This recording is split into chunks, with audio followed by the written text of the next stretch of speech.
Page 22.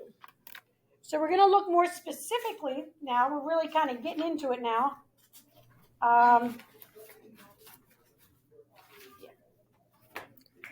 Okay, so an integral is the antiderivative, right?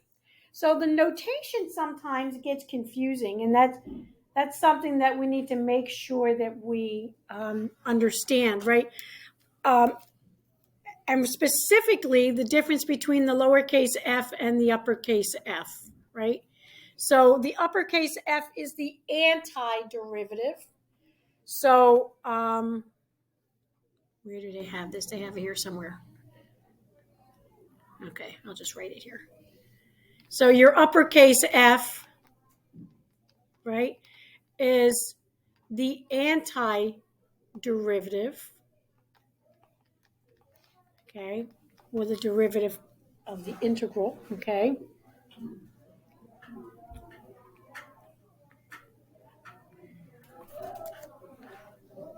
Okay. So when I take the derivative of that function, when I take f prime, that's actually going to equal just simply f of x, right? So the derivative of the antiderivative is going to just give us f of x. See if I can find my notes here again. And we talked about this before break, so this is not anything new. There we go.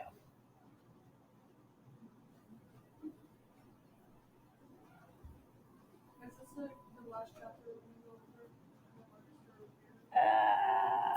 Sort of. We're going to fly through some stuff.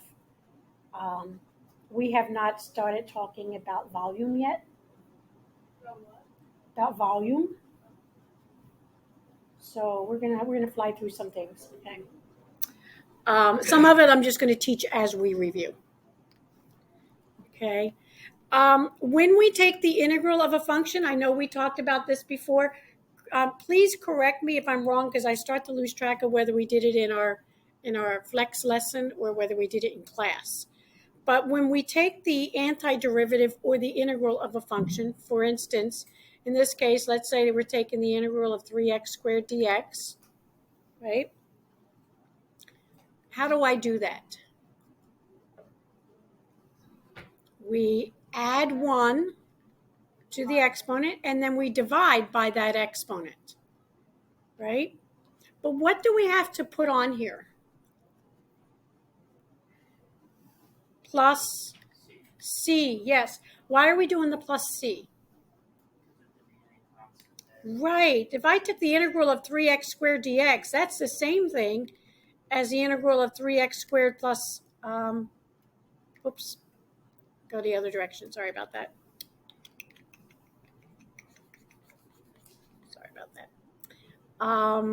Okay, this is equal to x cubed plus c, right?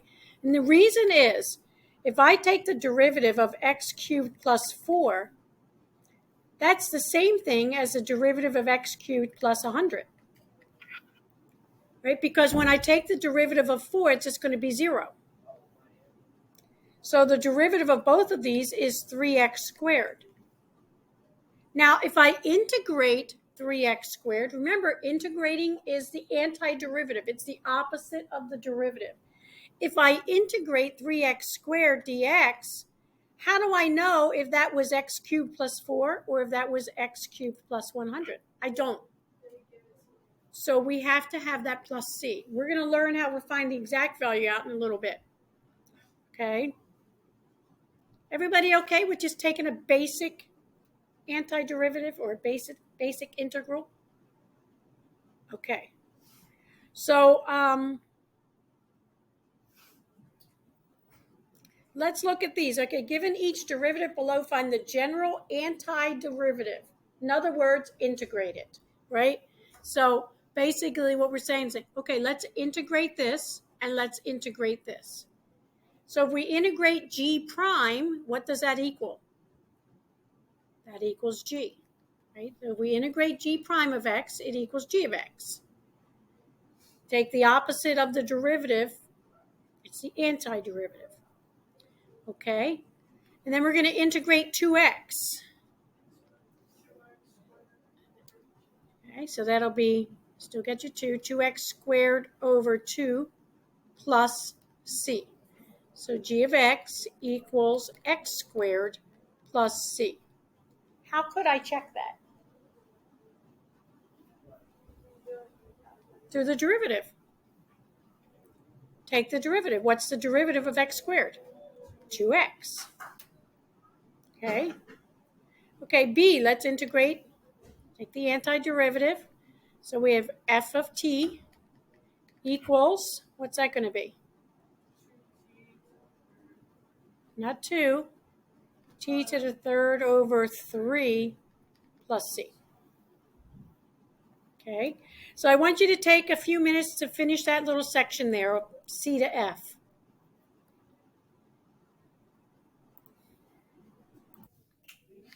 Okay, so the first one, or letter C, I should say, I rewrote that as x to the negative second. Oh, thank you. I rewrote it as x to the negative second, right? And then when we add 1 to that exponent, I get negative 1. And then we divide by that negative 1. So this is negative x to the negative first plus c. So I just rewrote it as negative 1 over x. You could leave it as negative x to the negative first. Okay? We okay with that one? Okay, let's look at D. This one was easy, right? The antiderivative of cosine is sine.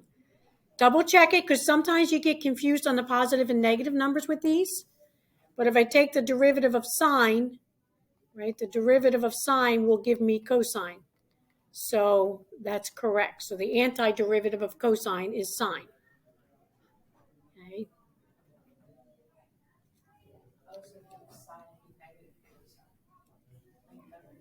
Well, if you do, because when you take the derivative of cosine, that's negative sine, right?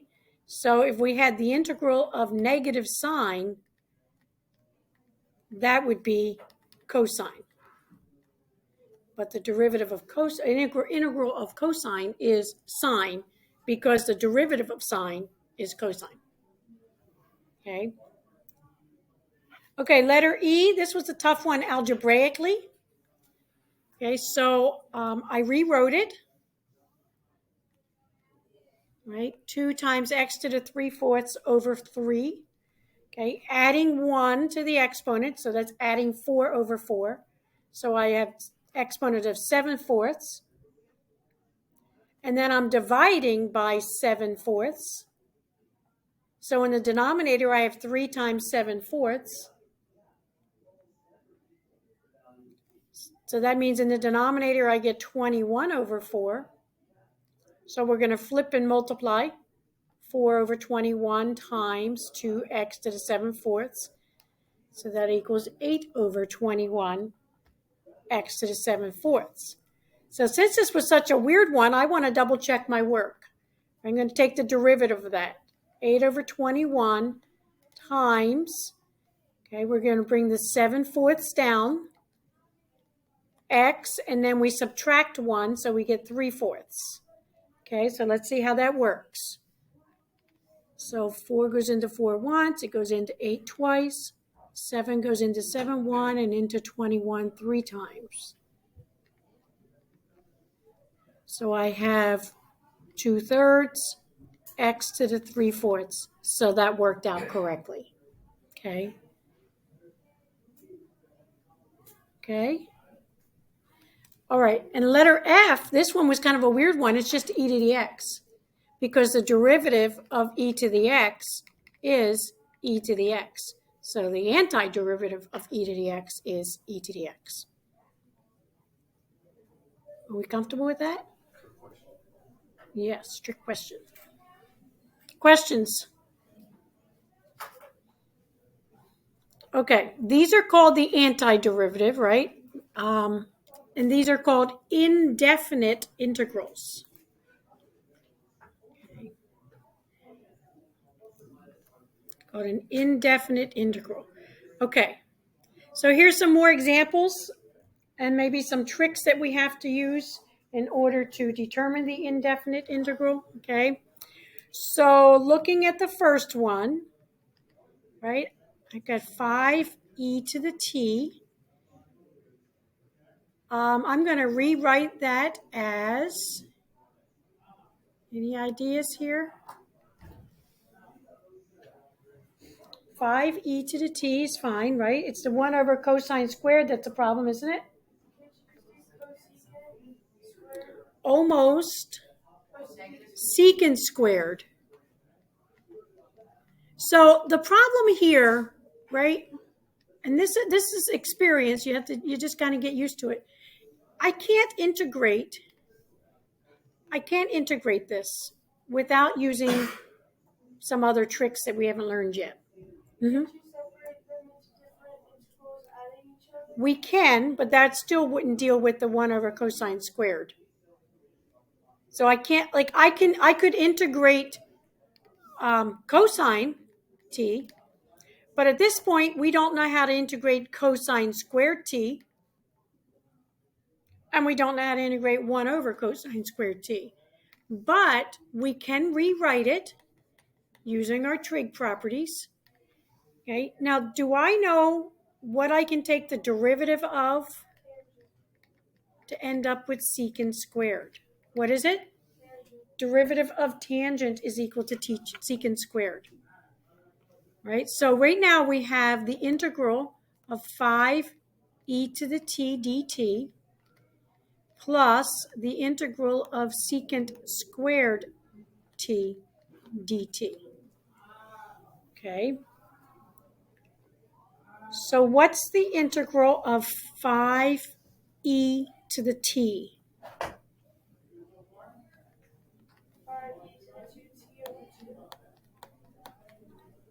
Why is it 2t? Or 1 plus t.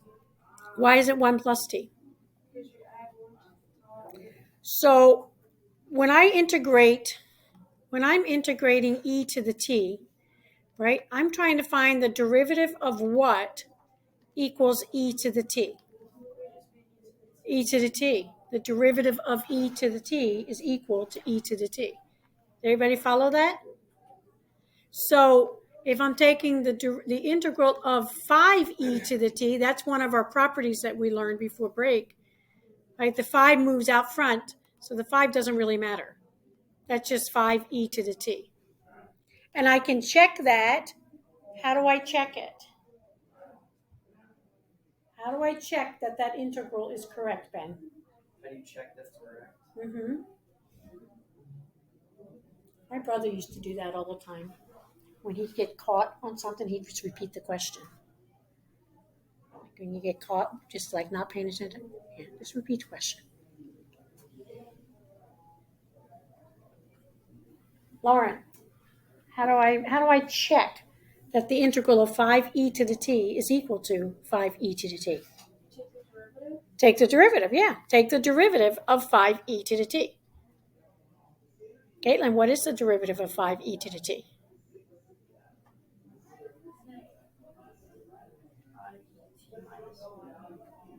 No. So the derivative of e to the x is equal to e to the x dx. And since that's just, so this would just be e to the t dt. Okay? Okay. Now we have to integrate secant squared t. So what do I take the derivative of to get secant squared t? Tangent. So this is tangent t. And again, we can check it because we can say, oh, well, what's the derivative of tangent t? That is secant squared t dt. Okay? And then we have to add the plus c. Okay? Plus c. And that's it. Okay? Okay. So the second one, right, this one is hard also, right? So some of you that we've already worked with during our flex period, some of you are probably thinking, oh, you got to do u substitution. Let u equal 3x minus 1, right? Because then I can do u squared du, right? And then du would be 3. We could do that, couldn't we? So some of you know that. But if we didn't know that trick, what could we do? If you didn't know that trick, what could we possibly do? Do you know how to integrate 3x minus 1? Okay. Why? What would you do? You would just work with each term, right? So can we rewrite this one? How about if we wrote it as 9x squared minus 6x plus 1? How in the world did I get that? Yeah, I just went ahead and multiplied it out. I expanded it out. Okay, we expanded it out. So, Charlie, what would I do now?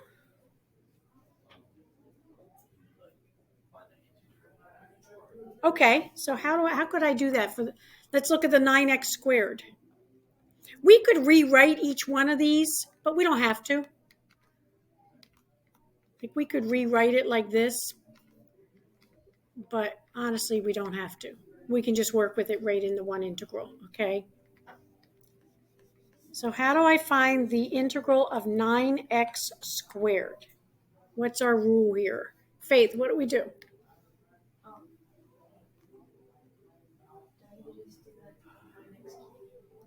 9x, so we add 1 to the exponent, and then divide by the exponent, right? 9x to the third divided by 3. Okay, Grace, how about the next part? You take the other part, like the -6 one, so that would be, it's just hard to do in my head, like, I just need to write it down. So what do we do with the exponent?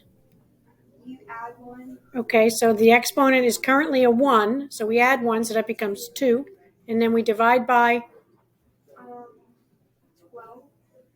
Nope, divide by whatever this exponent is. So we're just going to divide by 2. Oh, yeah. Okay.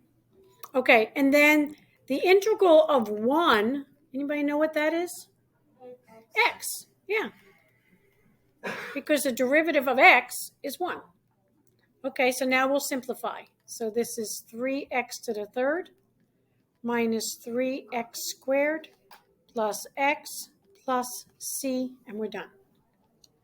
Okay, so in that first problem, we rewrote it using a trig function. Okay, one of our trig substitutions. In the second one, we expanded it out so that we just had a big polynomial. Because I think integrating polynomials is probably the easiest one, right? Okay. How about this one? Separated. Good. Look at you guys. So let's separate it. Let's write it as x squared over x to the 5th plus 4x over x to the 5th plus 5 over x to the 5th. And that's all with respect to x. Okay. So that means we have x to the 2nd over x to the 5th. That's x to the negative 3rd plus 4 x to the negative 4th plus 5 x to the negative 5th. Okay. So now that we have it simplified, we are ready to go ahead and actually integrate it. So we're adding 1 to the exponent. Negative 3 plus 1 gives us negative 2. And we divide by that new exponent. Okay. Plus 4x. We're going to add 1 to the exponent, so that becomes negative 3. And then we divide by the new exponent. And then we have plus 5x. We're going to add 1 to the exponent, and we're going to divide by that exponent. Plus c. Okay, so we have,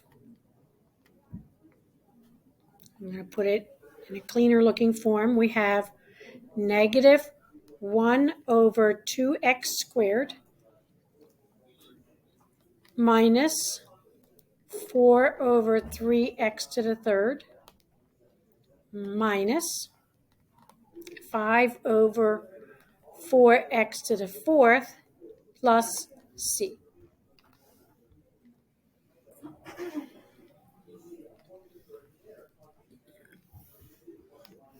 Okay.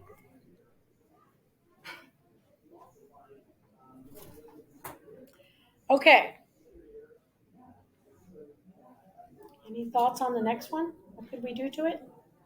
Would you make it x to the negative 1/2 multiplied? Or you can do it so. X to the negative 1/2. Okay. How about this x minus 3 squared? Let's expand it out, yeah. So x squared minus 6x plus 9 dx.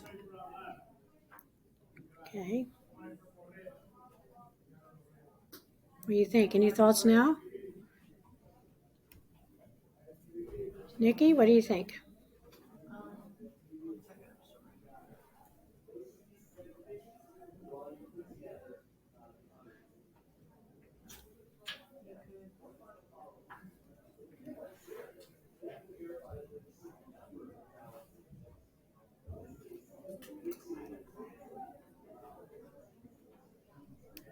Kat, any ideas?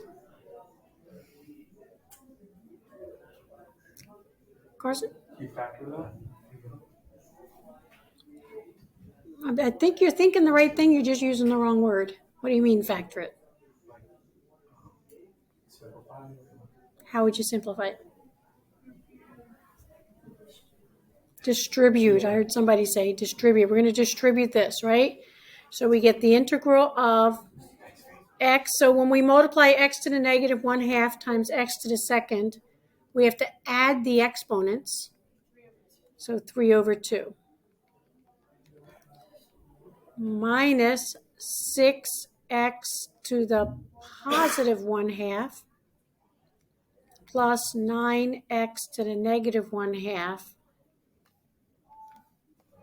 dx. Okay. You do have to write the dx. Yes, that's actually very important. Okay. Say again? Now we do the antiderivative. Okay. So now we're going to do x. We're going to add 1. So what's that give us? 5/2. Yes. So we'll divide by 5/2 minus 6x to the 3/2 plus 9x to the 1/2 plus c. All right.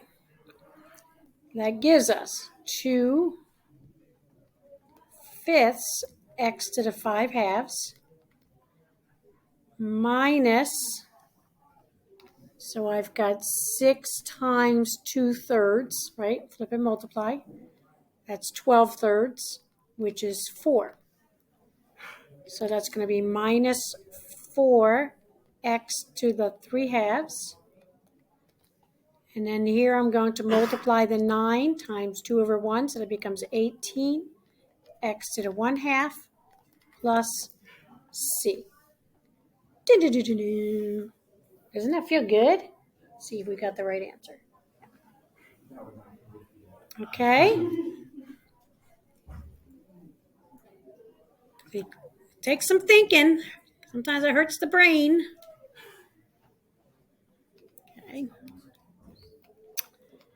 Okay, I would like you, I'm going to give you a couple minutes. I'd like you to do this example number 4, right? You're given a function and you're asked to match it with the antiderivative.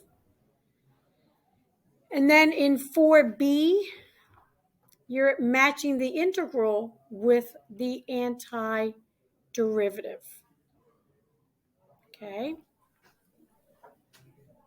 And it says for x is greater than 3. And then in part C, you're doing the same thing, only now you have some trig functions. So I'd like you to do that entire example number 4.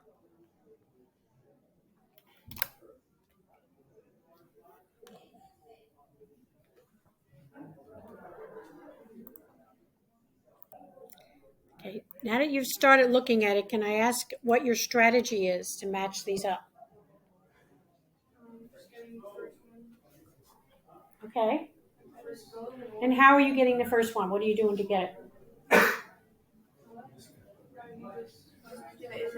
So you were like, okay, let me add 1 to the exponent and then divide by. Yeah. Did anybody do it differently? Because it's matching? What if you just took the derivative of the antiderivative? That's a good point. It's good practice, Grace. Would that make it faster? Right? Still feel like I need some anti-proof. Okay.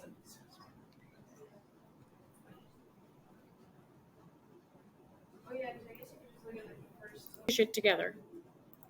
Okay. So I think probably the first part we're okay, right? So let's see. The derivative, we said this was 3x squared minus 12x plus 4. So that means A goes right here. Okay. B, we get 6x squared minus 8x minus 2. So that has to be down here, B. C, we get 6x squared plus 6x minus 5. So that's up here, C. And then we get 4x cubed plus 6x squared minus 2x. So everybody okay with the first 4? All right, now we get into some tricky ones, okay? So again, some of this is test taking strategies, all right? So I'm looking at the answers and I'm looking at the integrals. So one of the things that I saw right away was this one right here. And what jumped out at me is that I can simplify this using properties of logarithms. Okay? So if I were to simplify that, that would be the natural log of 2 plus the natural log of x plus c. Everybody see that? Now, if I take the derivative of that, what's the derivative of the natural log of 2? The natural log of 2 is a constant. What's the derivative of a constant? 0. What's the derivative of the natural log of x? 1 over x. And then we've got a constant. That means that this has to be g. Okay? So I eliminated 1 pretty quickly. Okay, the others are going to take a little bit more work. Anybody haven't approached any of the others? H, what about H? Okay, let's rewrite this as a natural log of 3 times x squared minus 2, right? All right, so I can do the same thing. Now I've got the natural log of 3 plus the natural log of x squared minus 2. All right, that's good, right? These two parts are constants. So I'm taking the derivative of this part right here. So that's going to be 1 over x squared minus 2 times 2x. So that means, what's it matching up with? The third one. Okay, now before we go any further, I'm going to work it the other direction. Okay, for those of you that have been in the Flex Club, call it the Flex Club, okay, we've done this. This is a U substitution. For those of you that have not been in the Flex Club, this is new. So when I look at this, I recognize that I have potentially a natural log type of problem, okay? So what I'm going to do, I'm going to say, okay, if I could get this to be the natural log of 1 over u du, then I could integrate it because I know the integral of 1 over u. The integral of 1 over u is the natural log of u, okay? So that's what I'm going to try to do. So what I'm going to do, I'm going to say, let's let u equal x squared minus 2. If that were the case, right, then when I rewrote this, I'd be rewriting it as something over u, right? X squared minus 2 is u. Okay. Well, du would be 2x dx. Do I have a 2x dx? Sure, right here. So that means I can rewrite that as 1 over u du. Okay, let me write the in between step, okay? See if I have some space here.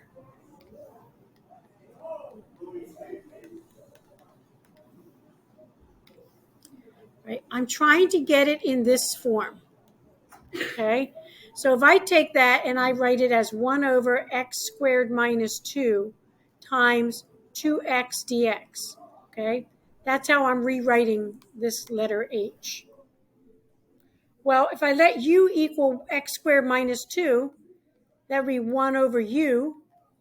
And then du, taking the derivative of u, is 2x dx. Well, there's my 2x dx. So now I've got du. Now I know the integral of 1 over u is the natural log of u plus c. We put it in absolute value brackets because right now we don't know if u is positive or negative, and we can't take the natural log of a negative number. Okay.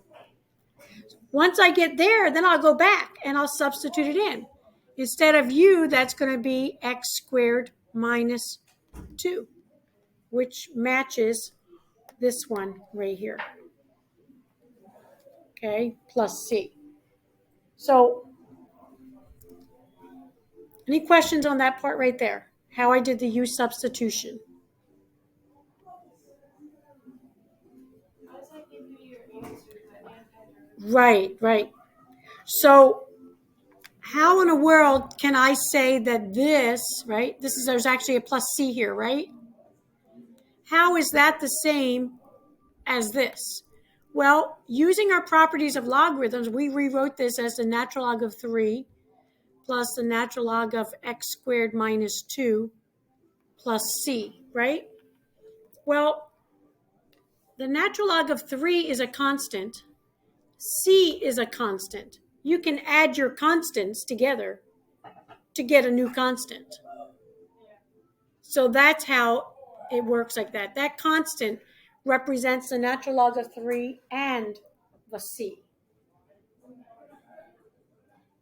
For all of our integral questions on the exam, can we just take the derivative of the answer choice? Unfortunately, no. They do get more complicated. Yeah. Okay. Okay. Questions on that one? That u substitution. We're going to practice the u substitution on the other two. Even though we could work backwards, it is important that we can do this u substitution. Told you this was going to come back again when we were using it before, right? With the derivatives. Okay, so let's look at letter, let's look at the bottom one there, okay? So what I noticed right away, right, when I'm looking at these problems, I notice that what's on top is the derivative of what's on the bottom. That's what jumped out at me, okay?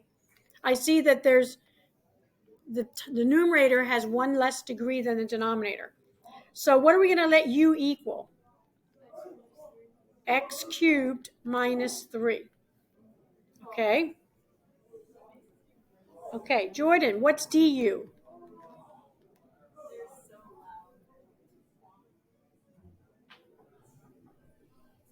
Ben, what's du? 3x squared dx. Okay. Now let's look at this one. I'm going to rewrite this as 1 over x cubed minus 3 times 3x squared dx. We good with that? Now I'm going to rewrite it as the integral of 1 over x cubed minus 3, so that's 1 over u, times 3x squared dx, that's du. Logan, what's the integral of 1 over u? Natural log. So that's the natural log of u plus c. Okay. So now we're going to go back and we're going to substitute in our u value. So this will be the natural log of x cubed minus 3 plus c. Okay. Now, why did I remove the absolute value markers or lines? Because I said I needed them because I needed to make sure that u was positive. But when we're cubing something, is there a guarantee that it's going to be positive? So why did I remove the absolute value brackets? Because it specifically says for x is greater than 3. The only time this is going to be negative is if x was less than 3. Okay? So, okay, that's our answer. Well, which one's it going to match with? F, yeah, because on F, I'm going to rewrite this as a natural log of 2 times x cubed minus 3, which gives us a natural log of 2 plus the natural log of x cubed minus 3 plus c. These are both constants, so there's our answer right there. That's my F. Okay. And then using the same trick here, we get the natural log of 2 plus the natural log of x minus 3 plus c. So that has to match up with this one. Okay. It's kind of nasty, isn't it? Okay. Let's match up the trig functions. Woo! Okay. No thanks.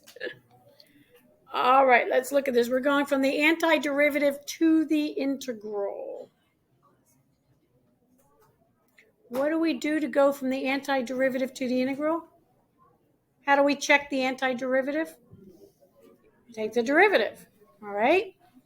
So taking the derivative of negative 6 cosine 3x plus 4. Go ahead and do that.